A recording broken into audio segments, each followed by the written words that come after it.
Boa noite, pessoal. Vamos para mais uma aula do processo de trabalho. Hoje vamos falar de ação munitória.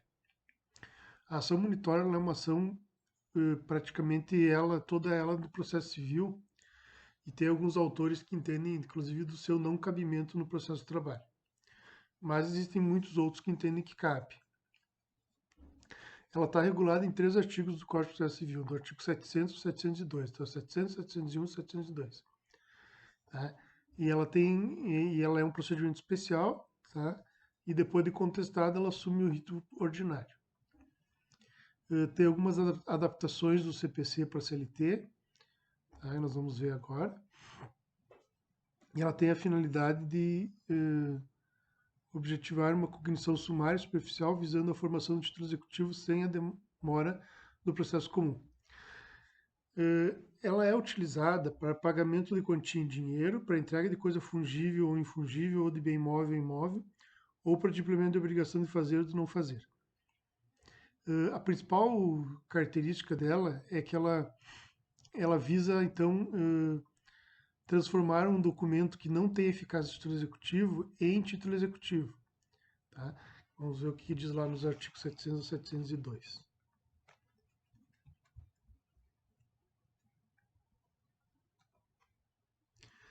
A ação monitória pode ser proposta por aquele que afirmar. Esse é o artigo 700.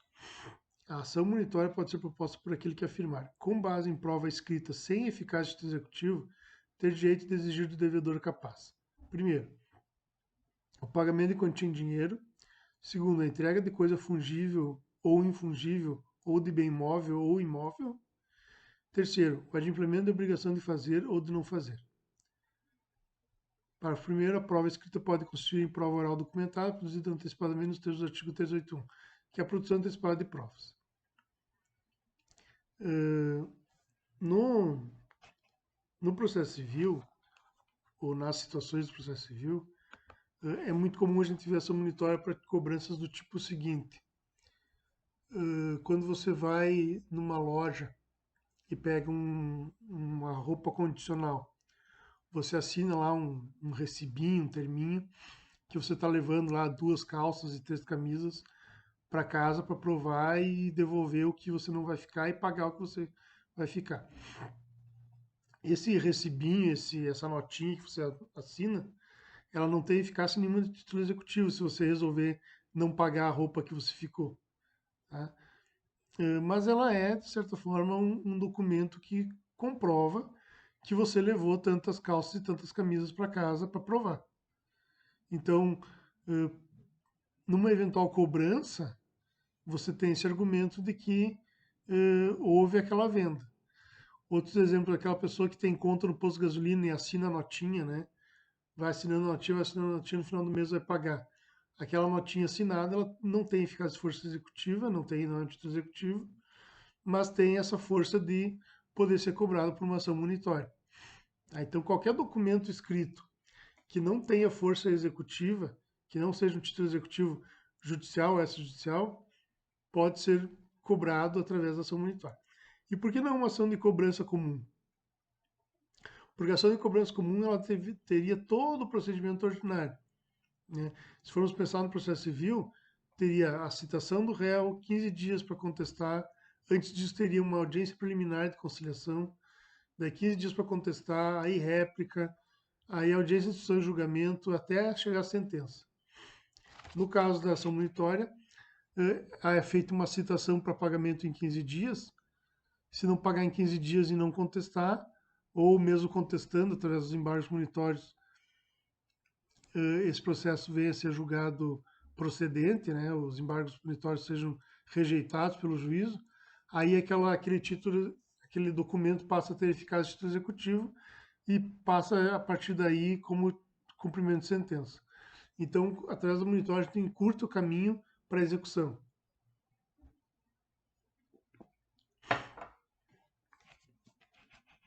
E no processo de trabalho, quais seriam os exemplos? Então, eu anotei aqui alguns exemplos de documentos que no processo de trabalho poderiam ser cobrados através da ação monitória. Termo de rescisão do contrato de trabalho não quitado, acordo extrajudicial para pagamento parcelado das verbas rescisórias, Aviso prévio de férias, quando o, o empregado não recebe as férias, né? Recebeu o aviso prévio e não recebeu as férias.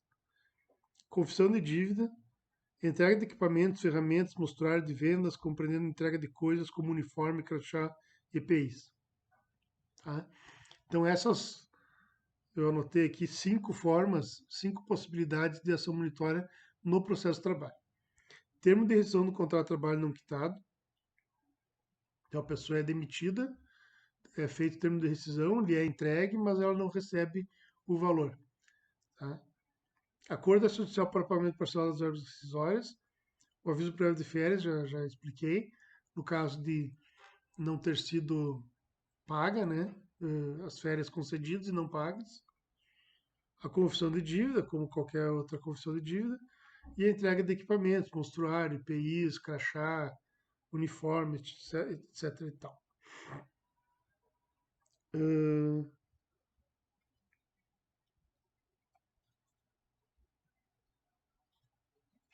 Vamos ver aqui o procedimento. O reclamante, no caso, né, o autor da ação monitória, ele poderia ajuizar uma ação trabalhista comum? Poderia, completamente poderia. Só que teria também um rito mais demorado, né? O rito ordinário mais demorado. Se fosse sumaríssimo ainda também seria um pouco mais rápido. Mas a monitória tem essa vantagem, essa característica de ser um pouco mais célere, né? Mais simples, inclusive. Tá? Então, como é que nós vamos pensar o procedimento? Petição escrita ou verbal, né? Como toda petição escrita ou verbal no processo de trabalho. Os requisitos lá do artigo 840.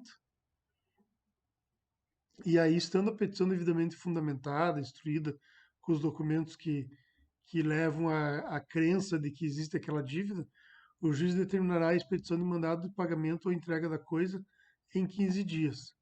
Tá? Então, você ajuiza a ação, você apresenta a petição inicial com aqueles requisitos do artigo 840, junta o documento, né, a documentação que comprova a existência dessa dívida, o documento que não tem título, não tem eficácia de título executivo, mas que demonstra a existência de uma obrigação. O juiz, verificando essa hipótese, ele determina então a expedição de mandado para pagamento ou entrega da coisa em 15 dias. Nesses 15 dias, o reclamado, que seria o réu da ação monitória, ele tem que pagar ou contestar. E a contestação nós damos o nome de embargos monitórios. Tá? Só que no processo de trabalho é um pouco diferente. No processo de trabalho, o juiz determina então a expedição do mandado com a citação, a notificação para comparecimento em audiência de conciliação. Nessa audiência de conciliação é que o réu vai poder então apresentar os seus embargos monitórios ou então pagar a dívida. Então o juiz designa a audiência para apresentação de embargos e tentativa de conciliação. Se o autor não comparecer a essa audiência de conciliação, o feito é extinto, tá, e é arquivado. Se o réu deixar de comparecer, é revelia e confissão quanto à matéria fática. Tá, e daí o documento, o mandado é transformado em título executivo judicial. E comparecendo o réu satisfazendo a obrigação, é extinto o feito com resolução no mérito. E se ele comparecer e apresentar embargos monitórios, daí vai se seguir a instrução do feito e a sentença. Então, recapitulando. Petição inicial verbal por escrito, com os requisitos do artigo 840. Estando a petição inicial devidamente instruída, o juiz deferirá a expedição de mandado, pagamento ou entrega da coisa no prazo de 15 dias. Só que no processo de trabalho não é no prazo de 15 dias. O processo de trabalho é da marcação da audiência de conciliação. Então, o juiz designa a audiência de apresentação de embargos ou tentativa de conciliação. Não comparecendo o autor, a audiência implica em arquivamento. Se o autor não comparecer à audiência. Se deixar de comparecer o réu, será declarada sua revelia e confissão quanto à matéria de fato, e o mandado monitório é transformado em mandado de execução, em título executivo judicial. Comparecendo o réu satisfazendo a obrigação, o processo será extinto com resolução do mérito. E se comparecer e não pagar e contestar, apresentando embargos monitórios, aí o processo passa a ter procedimento ordinário, tá? Até a decisão final, se existe ou não existe aquela dívida. Os embargos monitórios, então, eles têm que ser escritos ou orais, são processados nos próprios autos e independem da segurança do juízo. Tá? Não é que nem na execução, que muitas vezes se exige, então, que o juízo esteja garantido para que possa haver a contestação ou a impugnação. Os embargos suspendem a eficácia do mandado inicial e, se eles forem rejeitados, constitui-se de pleno direito do título executivo judicial, intimando o devedor e prosseguindo-se como cumprimento de sentença. Terminada a fase probatória, as partes apresentam razões finais, uma nova tentativa de conciliação e a sentença. Tá? Então, a defesa da ação monitória se chama embargos monitórios. Eles têm que ser escritos ou verbais, ou orais, melhor dizendo. Tá? Eles vão, obviamente, contestar a existência daquela dívida, vão apresentar fundamentos, justificativas que já pagou, que não pagou porque não deve, enfim, toda a contestação, toda a matéria possível. Eles são processados nos próprios autos e não dependem da segurança do juízo. Não é preciso ter penhora antes para se apresentar embargos monitórios. Apresentados embargos monitórios, suspende-se a eficácia do mandado inicial, e aí se faz a fase probatória, oitiva de testemunhas, análise de outros documentos, enfim, razões finais, tentativa de conciliação e sentença. Se os embargos forem rejeitados ou não forem apresentados, já falei isso, né? O mandado inicial se converte em mandado judicial de título executivo judicial, e aí o devedor é citado para pagamento como se fosse um cumprimento de sentença. Vamos dar uma olhada aqui no restante dos artigos. Então, já falamos do artigo 700, né? A ação monitória pode ser proposta por aquele que afirmar, com base em prova escrita sem eficácia do título executivo, ter direito de exigir do devedor capaz pagamento de quantia em dinheiro, entrega de coisa fungível ou infungível, de bem móvel ou imóvel, adimplemento de obrigação de fazer ou de não fazer. Parágrafo 1º. A prova escrita pode consistir em prova oral documentada produzida antecipadamente nos termos do artigo 381. Parágrafo 2º. Na petição inicial incumbe ao autor explicitar conforme o caso. Então, além dos requisitos do artigo 840 da petição inicial, nós temos ainda esses requisitos aqui do parágrafo 2º do artigo 700.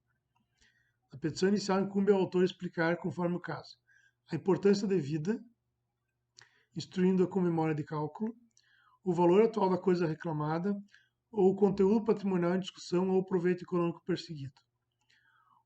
Parágrafo 3º, o valor da causa deverá corresponder à importância prevista no parágrafo 2º, incisos 1 a 3.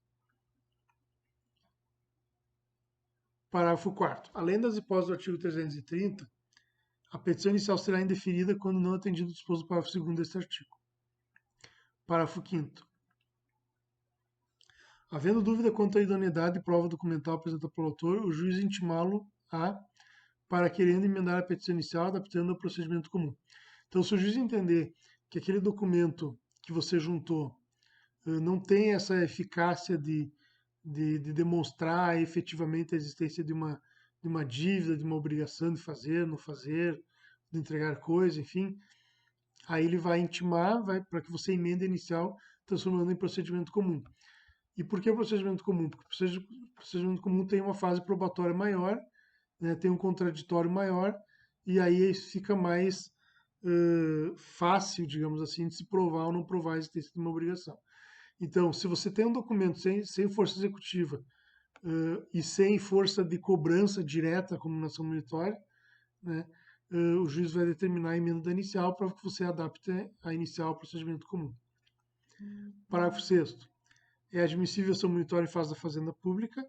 Aqui tem algumas discussões, né, mas no processo de trabalho não cabe quanto à fazenda pública, porque tem toda a questão dos precatórios. Parágrafo 7º. Na ação monitória admite citação por qualquer dos meios permitidos para o procedimento comum. No caso nosso, vai ser pelo correio ou por oficial de justiça. Artigo 701. Sendo evidente o direito do autor, o juiz deferirá a expedição de mandado de pagamento, de entrega de coisa ou para execução de obrigação de fazer ou de não fazer, concedendo ao réu prazo de 15 dias para cumprimento e pagamento de honorários advocatícios e 5% do valor atribuído à causa. Lembrando que aqui, né, esses 15 dias são no processo civil. No processo de trabalho, o juiz vai marcar audiência de conciliação ou apresentação de embargos monitórios, que pode ser dado em 5 dias, em 10 dias, em 15 dias, não necessariamente nos 15 dias. Tá? Então tem essa particularidade em relação ao processo de trabalho. Vamos ver aqui. Parágrafo 1º. O réu será isento do pagamento de custos processuais se cumprir o mandado no prazo. Aqui também se entende no processo de trabalho que vai ter que pagar custas, porque o processo de trabalho exige as custas e não há compatibilidade entre a regra processual civil e a regra processual trabalhista. Parágrafo 2º. Constituir-se-á de pleno direito o título executivo judicial, independentemente de qualquer formalidade, se não realizado o pagamento e não apresentados embargos previstos no artigo 702, observando que couber o título 2 do livro 1 da parte especial, que é o cumprimento de sentença. Tá? Então, constituir-se-á de pleno direito o título executivo judicial, independentemente de qualquer formalidade, se não realizado o pagamento e não apresentados embargos previstos no artigo 702. Tá? Então, rejeitados os embargos ou não apresentada a defesa, passa-se então a ter um título executivo judicial e passa-se o procedimento a ser procedimento de cumprimento de sentença. Se apresentados embargos monitórios, passa a ter o procedimento ordinário até prolatação da sentença. Parágrafo 3º. É cabível ação rescisória da decisão prevista no caput quando ocorrer a hipótese do parágrafo 2º. Tá? Vamos ver aqui. 702. Independentemente de segurança prévia do juízo, o réu poderá opor nos próprios autos, no prazo do artigo 701, que seria 15 dias, ou no dia da audiência, falando em processo de trabalho, embargos à ação monitória. Então, independentemente de prévia segurança do juízo, não precisa ter penhora, não precisa depositar valor em garantia, não precisa fazer depósito recursal, depósito em garantia, nada. O próprio réu, nos próprios autos, apresenta os embargos monitórios ou os embargos à ação monitória no prazo da contestação. Parágrafo 1º. Os embargos podem se fundar em matéria passiva de alegação como defesa do procedimento comum. Então, qualquer matéria de defesa é aceita. Parágrafo 2º. Quando o réu alegar que o autor pleiteia quantia superior à devida, cumprir-lhe-á declarar de imediato o valor que entende correto, apresentando demonstrativo discriminado e atualizado da dívida. Tá? Então, se você entende que o autor está cobrando 10 mil reais e você já pagou 5, ou que na verdade esses 10 mil não é 10 mil e sim 5 ou 6, enfim, você tem que declarar qual é o valor que você entende correto, para que provavelmente o juízo na sentença declare então que você tem que pagar o saldo devedor. Parágrafo 3º. Não apontando o valor correto ou não apresentando demonstrativo, os embargos serão liminarmente rejeitados. E se esse for o único fundamento, e se houver outro fundamento, os embargos serão processados, mas o juiz deixará de examinar a alegação de excesso. Parágrafo 4º. A oposição dos embargos suspende a eficácia da decisão referida no caput do artigo 701 até julgamento em primeiro grau. Então, o mandado judicial para pagamento em 15 dias ou no dia da audiência, ele fica suspenso enquanto tramitar os embargos monitórios. Parágrafo 5º. O autor será intimado para responder aos embargos no prazo de 15 dias. Ok. Na ação monitória admite-se a reconvenção, sendo vedado o oferecimento de reconvenção à reconvenção. Deixa eu ver aqui o que mais. Aí, parágrafo 8º, tem aquilo que eu falei para vocês. Rejeitados os embargos, constituir-se-á de pleno direito o título executivo judicial, prosseguindo o processo de observância disposto do título 2 do livro 1 da parte especial, que é o cumprimento de sentença, no que for cabível. Parágrafo 9º, cabe apelação contra a sentença que acolhe ou rejeita os embargos. No caso nosso, no processo de trabalho, seria recurso ordinário, então, né? E é isso aí, 700 e 702. Tá, gente? Então, essa é a ação monitória. Espero que tenham entendido, que se não entenderam, eu estou à disposição para explicações, maiores explicações. Se não, semana que vem a gente conversa sobre algum outro assunto aí. Tá bom? Boa noite e um grande abraço a todos. Até logo.